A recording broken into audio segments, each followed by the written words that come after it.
पिछले एपिसोड में हमने देखा रसल इस मॉन्स्टर को मार गिराता है और बाकी सभी की जान बचा लेता है। और अब इस चैप्टर में लेकिन आगे बढ़ने से पहले एक चीज़, ये मानवा ऑलमोस्ट ख़त्म हो गई है। तो आपके पास अगर कोई नई मानवा है तो कमेंट करके ज़रूर मेरे को रिकमेंड करना। फिर उन सभी मानवा की मैं वोटिंग रख के देखूंगा और जिस पे सबसे ज़्यादा वोट्स आए मैं उसे एक्सप्लेन करूंगा। तो इसी के साथ आगे बढ़ते हैं। लास्ट हुई इस मॉन्स्टर से रसल की लड़ाई के बाद उसकी हालत बहुत ज़्यादा गंभीर हो चुकी थी, जिस वजह से उसे पट्टी वगैरह करके एक रूम में रखा गया।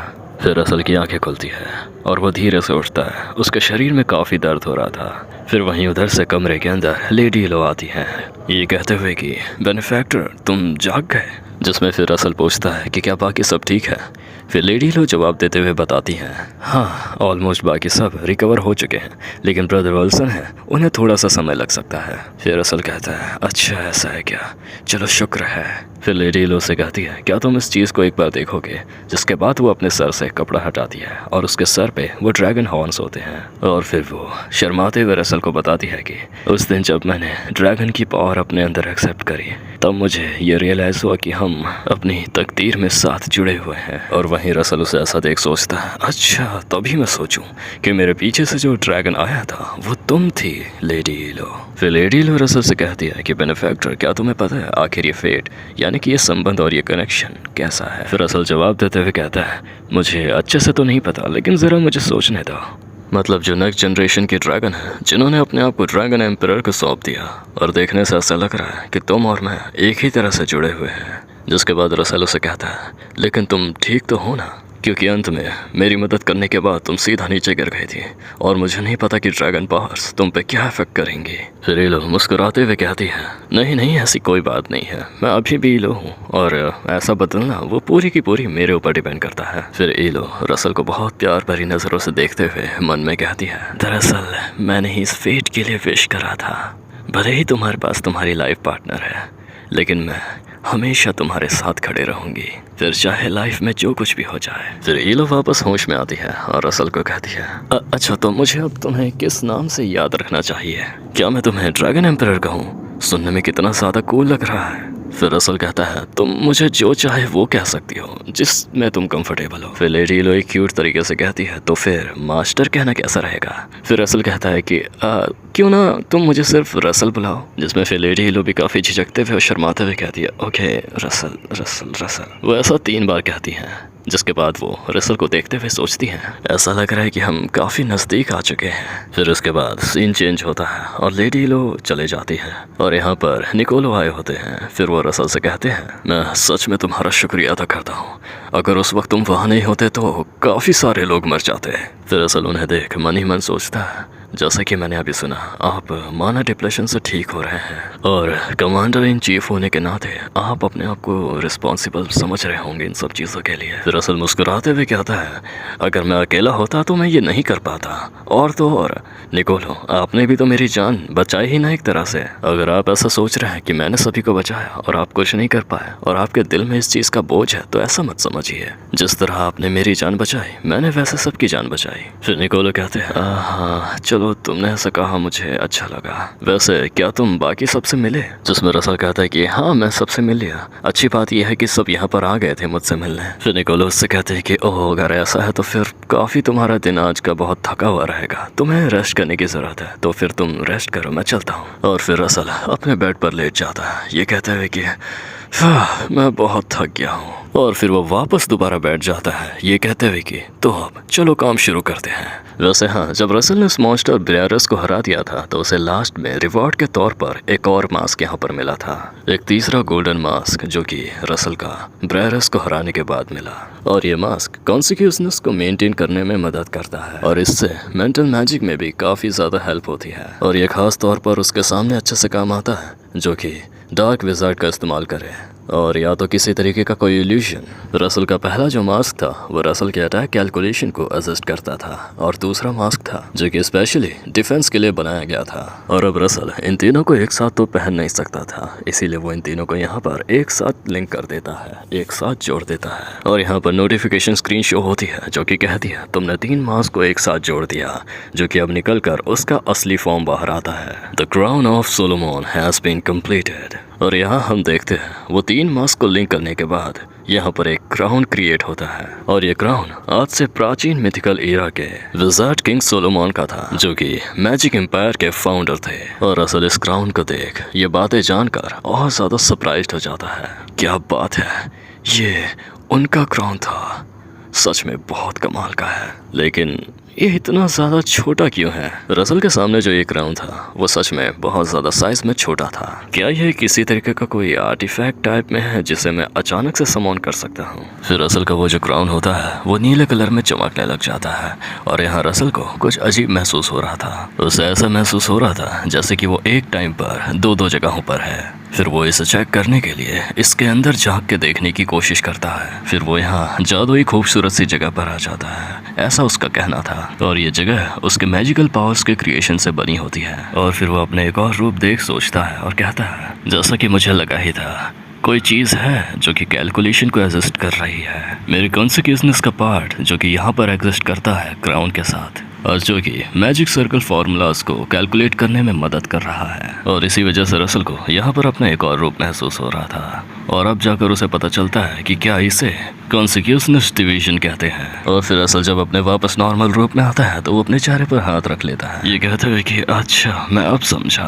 फिर यहाँ पर नोटिफिकेशन शो होता है जिसमें लिखा होता है कि the consequence stored within has been completed used up. जिसे देख रसल सोचता है कॉन्सिक्वेंस स्टोर्ड हो गया, बल्कि इसे स्टोर करने से ज्यादा मुझे तो ये बैकअप सिस्टम जैसा लग रहा है। लाइक कि जैसे मेरे आसपास मॉन्स्टर्स मंडरा रहे होंगे, फिर अचानक जैसे ही मैं एक क्राउन ले आता हूँ वो मॉन्स्टर भी दूर हो जाएंगे और मेरी हेल्थ भी इंक्रीज हो जाएगी। फिर इन सब के बाद रसल उस क्राउन को अपने हाथों में लेकर कहता है, मैं इस चीज के पूरे पोटेंशियल के बारे में जरूर सीखना चाहूंगा, लेकिन उससे पहले मैंने एक सेटिस्फाइंग आर्टिफैक्ट गेन किया है। देन फिर सीन चेंज होता है और हम देखते हैं यहाँ पर रसल पूरे तरीके से रिकवर हो चुका था और अब वो प्रैक्टिस कर रहा होता है। वो अपने फायर रेन मैजिकल पावर से सामने की चट्टानों को तोड़ रहा था।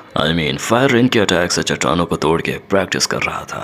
और इस तरफ प्रोफेसर और एलन पेज साथ में होते हैं, जहाँ प्रोफेसर कह रहे होते हैं, कमाल की बात तो ये है कि मैं सिर्फ और सिर्फ 10 दिन के अंदर ठीक हो गया, जो कि वाकई में काफी सरप्राइजिंग है मेरे लिए। वहीं एलन पेज भी कह रहे होते हैं कि और सिर्फ मेरी माना कंट्रोल इम्प्रूव नहीं हुई है, मेरी कास्टिंग स्पीड भी बहुत ज्यादा इंक्रीज हो चुकी है। फिर यहाँ इस तरफ वर्मिलियन एल्सन रसल को देखते हुए कह रहे होते हैं, मुझे मेरे डिसिपल से यही उम्मीद थी, तुम्हारे रेगुलर ट्रेनिंग को शुक्रिया अदा करना चाहिए। जिसके बाद वर्मिलियन रसल से कहते हैं कि अब जब तुम ठीक हो ही चुके हो तो क्यों ना 1-on-1 मैच हो जाए, और इस लड़ाई में हम कोई भी जादुई शक्तियों का इस्तेमाल नहीं करेंगे। एक मैच सिर्फ और सिर्फ एक दूसरे की स्किल्स को और इम्प्रूव करने के लिए। जिसमें रसल मुस्कुरा कर जवाब देते हुए कहता है, हाँ मुझे इससे कोई एतराज़ तो नहीं है, लेकिन क्या आप सच में ये करना चाहते हैं?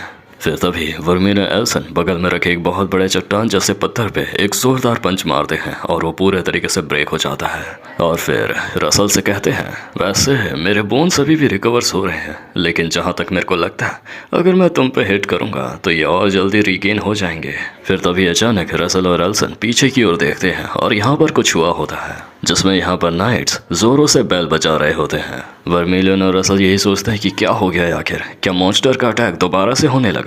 लेकिन फिर वो दोनों जब इस ओर पहुंचते हैं तो वो देखते हैं कि कुछ नाइट्स यहाँ पर रेड फ्लैग के साथ एक अर्जेंट सिग्नल लेकर आ रहे होते हैं। वैसे आमतौर पर तो मैसेज देने कमांडर्स आते हैं, लेकिन नाइट्स आए थे जिन्हें देखकर रसल और वर्मिलियन और ज्यादा शॉक्ड हो जाते हैं। यहाँ वर्मिलियन थोड़े से घबरा जाते हैं और कहते हैं, क्या ऐसा हुआ है कि वो एम्पायर राज्य में घुस आए हैं? फिर यहाँ इसो निकोलो सभी को कह रहे होते हैं कि क्या सब यहाँ पर आ चुके हैं, यहाँ पर एक नेशनल इमरजेंसी आ चुकी है। और फिर निकोलो सभी को बताते हैं कि ग्रैंड ड्यूक बिस्मार्क, उन्होंने इतने लंबे समय के बाद अपना असली रूप दिखा दिया है। जिसमें फिर वर्मिलियन कहते हैं, तो तुम्हारा कहने का मतलब है कि वो अपने एम्पायर के साथ हमारे राज्य घुस आया है? फिर निकोलो कहते हैं, हाँ सही कहा, और उनके साथ 5 टावर के मेजर्स भी हैं, साथ साथ एंटिगल और कार्गो भी, और 13th और 21th लीजन जो है वो भी उसके तरफ में हो चुके हैं, जो कि मिलकर हमारे कैपिटल पर हमला कर रहे हैं। और फिर ये सब सुनकर रसल सोचता है, Blaine trilogy, the red tower master of एंटिगल, वो जिसने मेरे फैमिली और मेरे पिता की इंसल्ट की थी,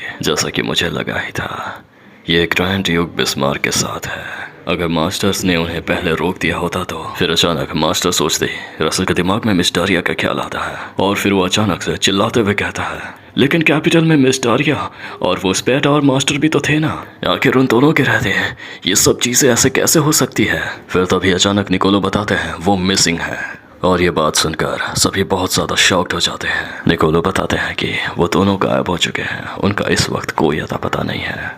वैसे आप सभी को वीडियो कैसी लग रही है? अगर अच्छी लग रही है तो लाइक करके एक प्यारा सा कमेंट करके ज़रूर जाइएगा। मैं हर किसी के कमेंट का रिप्लाई देने की पूरी कोशिश करूँगा। और हाँ, मैं आप सभी के हर एक कमेंट्स पढ़ता हूँ, मुझे सच में बहुत अच्छा लगता है। तो अब मानवा कंटिन्यू रखते हैं। फिर ये बात सुनकर वर्मिलन एल्सन को बहुत ज़्यादा गुस्सा आ जाता है। वो अपना हाथ उस टेबल पर मारते हुए गुस्से में कहते हैं, डैम इट, ये तब हुआ जब मैं वहाँ पर नहीं था। फिर तभी रसल कहता है कि ऐसा बिल्कुल हो ही नहीं सकता कि हमारे मास्टर्स उन लोगों से हार जाएं। यदि अगर ऐसा हुआ भी होता तो ये बात हमें ज़रूर पता लगती, किसी अनाउंसमेंट के द्वारा या फिर हमारी फोर्स आर्मी के द्वारा। जिसमें फिर एमिलिया मर्विन भी कहती है, हाँ मुझे भी कुछ सेम ऐसा ही लगता है, ज़रूर बिस्मार्क ड्यूक ने कुछ करा होगा, ज़रूर वो किसी चीज़ को पीछे छुपा रहे हैं। फिर तभी रसल निकोलो से कहता है, अगर उनका मकसद वो राज्य की कुर्सी को पाना है तो इसका मतलब हकेट और उनके पिता पर बहुत ज़्यादा खतरा है। फिर निकोलो रसल को ये कहते हुए बताते हैं कि जिलियन पर्सलन हिज मैजेस्टी के साथ यानी कि हकेट के डैड के साथ हैं, और रॉयल नाइट्स जो हैं वो प्रिंसेस हकेट की रक्षा कर रहे हैं। लेकिन हमारे इन नाइट्स पर डायरेक्टर और मास्टर हमला कर रहे हैं, तो ये बेशक खतरनाक हो रहा होगा। और ये सब सुनकर रसल के दिमाग में सबसे पहले हकेट आती है और वो बहुत ज़्यादा घबरा जाता है। फिर वो नाइट्स अपने चेस्ट पर हाथ रखते हुए चिल्लाते हुए कहता है, मैं अभी के अभी 7th कॉर्प्स के साथ जा रहा हूँ और उन सभी कमीनों को एक बार में ख़त्म करके रख दूंगा। फिर निकोलो कहते हैं, देखो मैं समझ सकता हूँ तुम्हारे दिल में क्या फीलिंग चल रही है, लेकिन भले ही तुम अभी जाने की कोशिश भी करो तो भी समय पर नहीं पहुँच पाओगे। फिर निकोलो प्रोफेसर ह्यूबर्ट से पूछते हैं कि प्रोफेसर ह्यूबर्ट, क्या आपको पता है कि कैपिटल में सबसे ज़्यादा जल्दी जाने का तरीका कौन सा होगा? जिसमें प्रोफेसर ह्यूबर्ट जवाब देते हुए कहते हैं कि मेरे ख्याल से कैपिटल गेट का इस्तेमाल करना बेहतर रहेगा, लेकिन मुझे ज़्यादा चांस ऐसे लग रहे हैं कि ये चीज़ काम नहीं करेगी। उन्होंने ज़रूर वहाँ की जगह को ब्लॉक कर दिया होगा जिससे कि हमारे यहाँ के रीइंफोर्समेंट्स वहाँ तक ना जा पाए। जिसमें फिर निकोलो कहते हैं कि तब तो फिर एक ही तरीका बचता है रेड कैनियन तक बहुत तेज़ी से जाने का, वो है पास का मैजिक टॉवर जो कि सीधा कैपिटल पे जाकर बंद होता है। और वहाँ तक पहुँचने में भले ही हम इसकी सबसे ज़्यादा फास्टेस्ट स्पीड भी नापें तो भी हमें एक दिन लग ही जाएगा। फिर निकोलो सभी से कहते हैं कि हमारे पास और समय नहीं है बर्बाद करने का, हमें इसी वक्त निकलना होगा।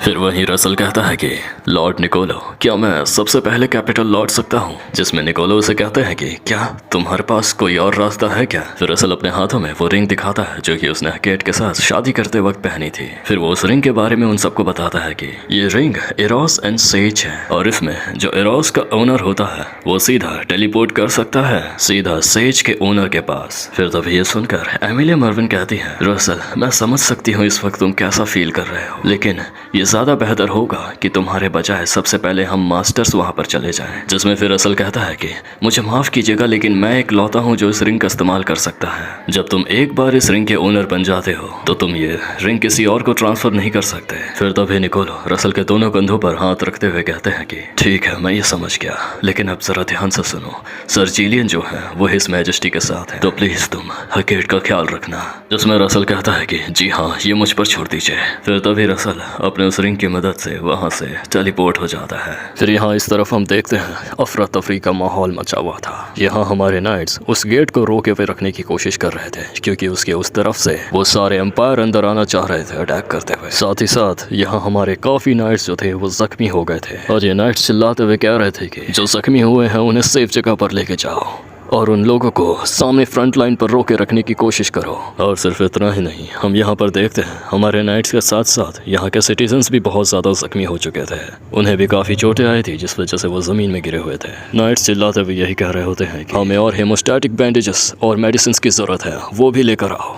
और यहाँ इस तरफ हमारा एक नाइट जो कि ऑलमोस्ट मौत की कगार पर था। फिर प्रिंसेस हकेट उन्हें हील करते हुए काफ़ी बैंडेजेस लगाते हुए ये कह रही होती हैं कि सर थॉमसन आपको इससे थोड़ा दर्द हो सकता है, लेकिन आपको इसे थोड़ा सा झेलना होगा। यहाँ प्रिंसेस हकेट की हालत खुद बहुत ज़्यादा ख़राब दिखाई देती है, लेकिन वो ऐसा जख्मी होते हुए भी नाइट्स को हील कर रही थी। फिर वो नाइट कहता है कि योर हाइनेस आपको मेरा नाम कैसे पता? जिसमें प्रिंसेस हकेट कहती है आखिर मुझे कैसे ही नहीं पता होगा, तुम कोई फेंके हुए तलवार थोड़ी ना हो। फिर तभी उधर से आवाज़ आती है योर हाइनेस।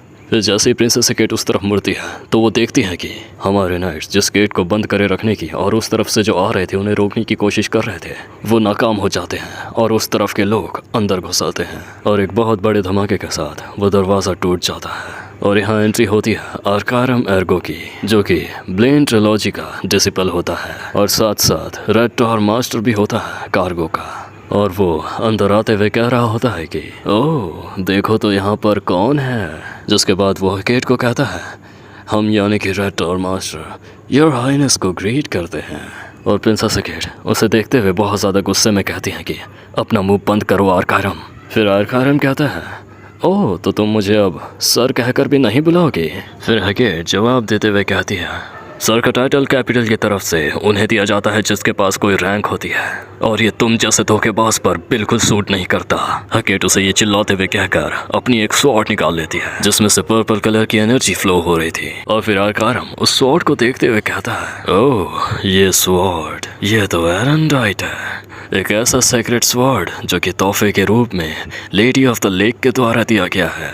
और इस तलवार ने मैनन फायरलाइट ड्रैगन को भी एक बार काट के रख दिया था। और फिर आर्कारम मुस्कुराते हुए कहता है क्या बात है, यहाँ पर एक रॉयल खजाना भी है, आज तो ज़रूर मेरा लकी डे है।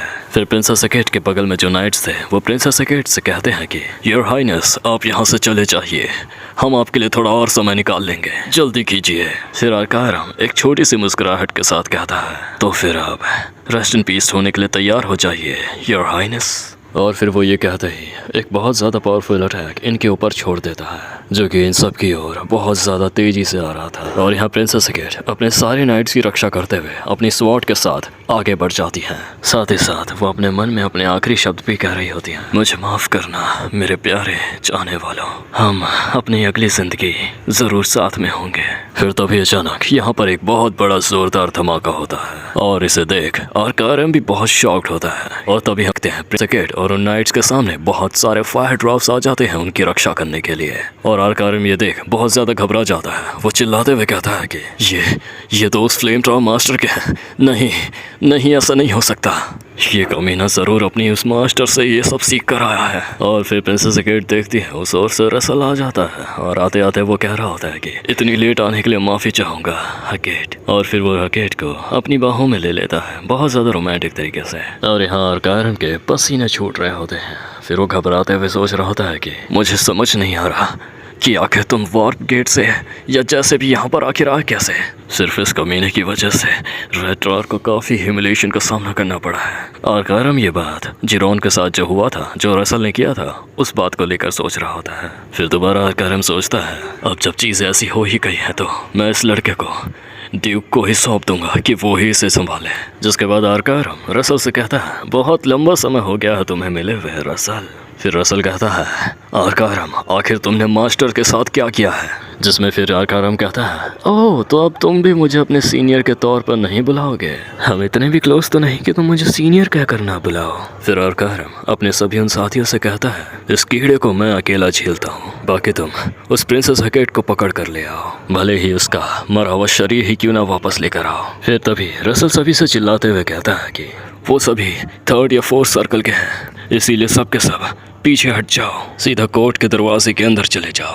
फिर तभी रसल उन आर्कारम के साथियों के ऊपर से एक बहुत बड़ा धमाका कर देता है, ये कहते हुए कि ड्रॉप्स ऑफ फ्लेम्स इन सभी धोखेबाजों को खत्म कर दो। और यहाँ पर आर्कारम अपनी पावर अटैक करते हुए कह रहा होता चिल्लाते हुए रसल को कि तुम्हारी हिम्मत कैसे हुई मेरे सामने डिस्ट्रैक्टेड होने की। और फिर आर्कारम अपने अटैक का नाम लेता है ब्लड मूव कि तभी अचानक उसके मुंह के सामने रसल आ जाता है बहुत तेजी से, ये कहते हुए कि first let's move away from हकेट, जिसका मतलब है कि सबसे पहले तुम हकेट से दूर हो जाओ। और आर्कारम ये देखकर बहुत शॉक था क्योंकि उसे बिल्कुल भी अंदाजा नहीं था कि रसल उसके मुंह के सामने ऐसे अचानक आ जाएगा। फिर तभी रसल शॉक बोल्ट के साथ एक जोरदार पंच आर्कारम पे मारता है, लेकिन आर्कारम अपने बचाव के लिए तुरंत ही अपने सामने एक शील्ड क्रिएट कर लेता है, लेकिन रसल के इस पावरफुल पंच से उसके शील्ड में भी काफी क्रैक्स आ जाते हैं। फिर आर्कारम बहुत ज्यादा गुस्से में चिल्लाते हुए कहता है मैं तुझे जलाकर राख कर दूंगा। और यहाँ पर दोनों आर्कारम और रसल दोनों एक साथ एक पावर अटैक का नाम लेते हैं ब्लेज कैनन। दोनों के एक साथ ये अटैक एक दूसरे पे करने के कारण एक बहुत बड़ा धमाका होता है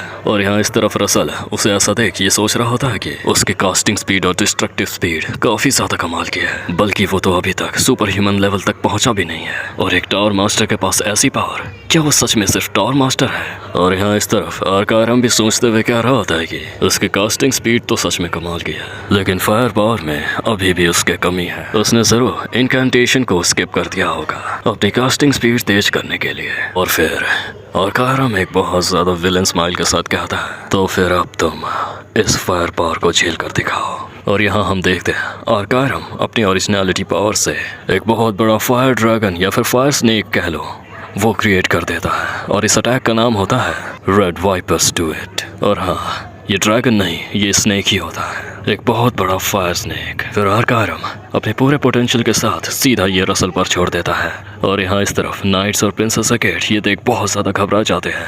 वो एक साथ चिल्लाते हैं रसल। फिर तभी सीन चेंज होता है और यहाँ हम देखते हैं एक बहुत काली अंधेरी जगह हमें दिखाई जाती है जहाँ पर वो कल्टिस्ट हिप्नोस और उसके वो बाकी साथी होते हैं। सिर्फ और सिर्फ इतना ही नहीं, यहाँ पर बहुत सारे मैजिक सीलिंग स्टोन्स भी होते हैं और सामने की दीवारों में लाल रंग से कुछ लिखा भी होता है। लेकिन सबसे ज़्यादा अजीब चीज़ जो कि हम यहाँ पर देखते हैं वो होती है ये, यहाँ पर मिस डारिया की वो हैट और ब्लू टावर के वो ओल्ड मास्टर के कपड़े पड़े होते हैं। और हिप्नोस उस मिस डारिया के कैप पर अपना पैर रखते हुए कह रहा होता है कि तुम्हारे घमंडी डिसिपल्स मेरे रास्ते में आ रहे थे, लेकिन वो मॉन्स्टर ब्रेरस वो तो शुरुआती से ही एक बेट था। मेरे असली टारगेट तो हमेशा से तुम ही थे। अब यहीं से तुम अपने राज्य को जलते हुए देखोगे और साथ ही में अपने डिसिपल्स की मौत भी।